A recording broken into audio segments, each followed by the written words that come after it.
ಚಿನ್ನಸ್ವಾಮಿ ಕ್ರೀಡಾಂಗಣದ ಸಮೀಪ ಕಾಲ್ತುಳಿತ ಪ್ರಕರಣಕ್ಕೆ ಸಂಬಂಧಿಸಿದಂತೆ ಡಿಸಿಎಂ ಡಿಕೆ ಶಿವಕುಮಾರ್ ಹಾಗೆಯೇ ಮುಖ್ಯಮಂತ್ರಿ ಸಿದ್ದರಾಮಯ್ಯ ರಾಜೀನಾಮೆಗೆ ಬಿಜೆಪಿಯವರು ಒತ್ತಾಯವನ್ನ ಮಾಡ್ತಾ ಇದ್ದಾರೆ. ಈ ಬಗ್ಗೆ ಡಿಕೆ ಸುರೇಶ್ ಮಾತನಾಡಿದ್ದಾರೆ. ಬಿಜೆಪಿಯವರು ಡೇ 1 ನಿಂದ ಅಂತ ಹೇಳಿದ್ರೆ ಮೊದಲ ದಿನದಿಂದ ರಾಜಕೀಯ ಮಾಡಿಕೊಂಡು ಬಂದಿದ್ದಾರೆ. ಅವರಿಗೆ ಜನರು ಆಶೀರ್ವಾದ ಮಾಡಿಲ್ಲ, ಹೀಗಾಗಿ ಆರೋಪವನ್ನ ಮಾಡುವಂತ ಕೆಲಸವನ್ನ ಅವರು ಮಾಡ್ತಾ ಇದ್ದಾರೆ. ಬೆಂಗಳೂರಿನಲ್ಲಿ ಮಾಜಿ ಸಂಸದ ಡಿಕೆ ಸುರೇಶ್ ಈ ಹೇಳಿಕೆಯನ್ನು ಕೊಟ್ಟಿದ್ದಾರೆ. ಚಿನ್ನಸ್ವಾಮಿ ಕ್ರೀಡಾಂಗಣದ ಸಮೀಪ ಕಾಲ್ತುಳಿತ ಏನು ಸಂಭವಿಸಿತು, ಇದರಲ್ಲಿ 11 ಜನ ಮೃತಪಟ್ಟರು.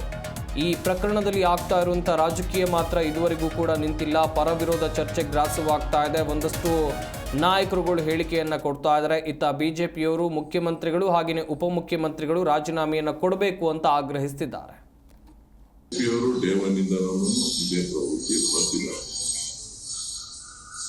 ಅವರಿಗೆ ಜನ ಆಶೀರ್ವಾದ ಮಾಡಿಲ್ಲ.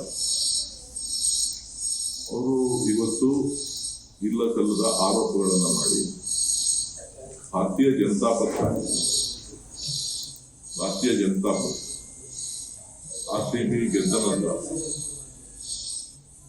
ಆರ್ಸಿಬಿ ಗೆದ್ದಂತ ಭಾರತೀಯ ಜನತಾ ಪಕ್ಷ ಜನತಾದಳ ಅವರ ನಾಯಕರುಗಳು ಮೆರವಣಿಗೆಗೆ ಅವಕಾಶ ಕೊಡಬೇಕು, ನೀವು ಕೊಡ್ತಾ ಇಲ್ಲ, ಕ್ರೀಡಾಭಿಮಾನಿಗಳಿಗೆ ಅವಮಾನ ಮಾಡ್ತಾ ಇದ್ದೀರಿ, ನಿಮ್ಮ ಕೈಯಲ್ಲಿ ನಡೆಸಕ್ಕಾಗಲ್ವಾ, ಈ ರೀತಿಯ ಟ್ವೀಟ್ಗಳನ್ನು ಮಾಡಿರ್ತಕ್ಕಂಥದ್ದು ನಿಮ್ಮ ದಾಖಲೆಗಳಲ್ಲಿದೆ.